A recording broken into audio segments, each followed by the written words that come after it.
Hello guys, WhatsApp, आप लोग कैसे हैं। हम लोग आज पढ़ेंगे कैपेसिटी यूटिलाइजेशन। कैपेसिटी यूटिलाइजेशन एक एनर्जी ऑडिट का भाग है और इसमें हम लोग क्या क्या पढ़ेंगे। कैपेसिटी यूटिलाइजेशन क्यों इम्पोर्टेंट है, कैपेसिटी यूटिलाइजेशन कहाँ यूज़ होता है और कैपेसिटी यूटिलाइजेशन हम लोग क्यों करते हैं और ये किस पे डिपेंड होता है। वाई इट इज़ इम्पॉर्टेंट, काहे के लिए इम्पोर्टेंट है ये, क्योंकि हम लोग को जो एनर्जी कंजम्पशन करना रहता है वो बहुत ही कम करना रहता है, जिससे कि हम लोग का कैपेसिटी का पूरा अच्छे से यूटिलाइजेशन हो पाए और हमारा जो बिजली बिल है वो कम आ पाए। उसके लिए हम लोग क्या करते हैं, कैपेसिटी यूटिलाइजेशन करते हैं। ठीक है, इसके बाद हम लोग का क्या आता है, एडवांटेज। एडवांटेज क्या है, इससे हम लोग को किसी भी चीज़ का कोई ना कोई एडवांटेज होता है ना, तो इसमें एडवांटेज हम लोग को क्या है, हम लोग क्यों करेंगे इसको, मतलब हम लोग कोई ज़रूरत तो है नहीं, फिर भी हम लोग क्यों कर रहे हैं इसको। इसका एडवांटेज ये है कि एनर्जी कंजम्पशन जो होता है, फिक्स एनर्जी कंजम्पशन जो रहेगा वो बहुत ही नीचे हो जाता है, लो हो जाता है। ठीक है, और जो लॉस रहता है वो बहुत ही रिड्यूस हो जाता है, मतलब ट्रांसफार्मर का जो लॉस हो गया, लाइटिंग का लॉस हो गया, तो ये जो लॉसेस है वो बहुत ही कम हो जाते हैं। तो कैपेसिटी को यूटिलाइज पूरा करना है हम लोग को, तो उसके लिए हम लोग को हम लोग के जो इक्विपमेंट है, मशीन है, वो सबको हम लोग को क्या करना पड़ेगा, अच्छे से देखना पड़ेगा कि उसमें कुछ दिक्कत तो नहीं है। अगर दिक्कत है तो उसको सुधारना पड़ेगा।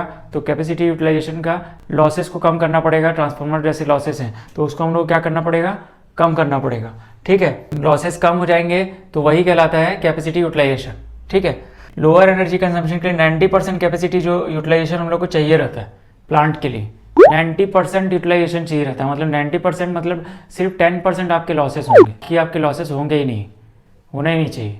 तो 90% आपको क्या चाहिए, कैपेसिटी का पूरा यूटिलाइजेशन चाहिए, कैपेसिटी का पूरा उपयोग चाहिए, तब आप सफल हो पाएंगे कैपेसिटी यूटिलाइजेशन में। इसके बाद आता है ये डिपेंड किस पे करता है, तो ये कंट्रोल ऑफ पर्सन, मतलब पर्सन ही इसको कंट्रोल कर सकता है, मतलब कोई आदमी ही इसको कंट्रोल कर सकता है और कोई एक्स्ट्रा वर्कर, मतलब कोई अलग से कोई एलियन कंट्रोल नहीं करेगा इसको, मतलब आदमी ही कंट्रोल करेगा। वहाँ जाके मशीन में देखेगा कि क्या गड़बड़ी है, कहाँ से लॉसेस हो रहे हैं, क्यों कैपेसिटी जो है पूरा हम लोग को नहीं मिल रहा है। मतलब जो 100% किसी ट्रांसफार्मर की कैपेसिटी है, तो अगर इफिशिएंसी है तो वो 100% क्यों नहीं मिल रही, वो वहाँ जाके पता लगाया जाएगा। उसको देखा जाएगा कि एफिशिएंसी अगर 100% नहीं मिल रही है तो उसमें उसका कॉज ये हो सकता है कि उसमें लॉसेस होंगे ज़्यादा, तो उस लॉसेस को क्या किया जाएगा, कम किया जाएगा। मतलब अगर वो 1% होगा तो उसको 0.005% किया जाएगा, मतलब लॉसेस को धीरे धीरे कम किया जाएगा। तो उससे क्या होगा, एफिशिएंसी जो है वो इम्प्रूव होगी, कैपेसिटी जो है वो उसकी इम्प्रूव होती जाएगी। और इस कैपेसिटी के इम्प्रूव होने से हम लोग को बहुत अच्छा बेनिफिट मिलेगा, प्लांट में भी अच्छा बेनिफिट मिलेगा। और इससे रिलेटेड वीडियो आपको अगर चाहिए हो तो आप कमेंट बॉक्स में बता सकते हैं। Thank you for watching this video.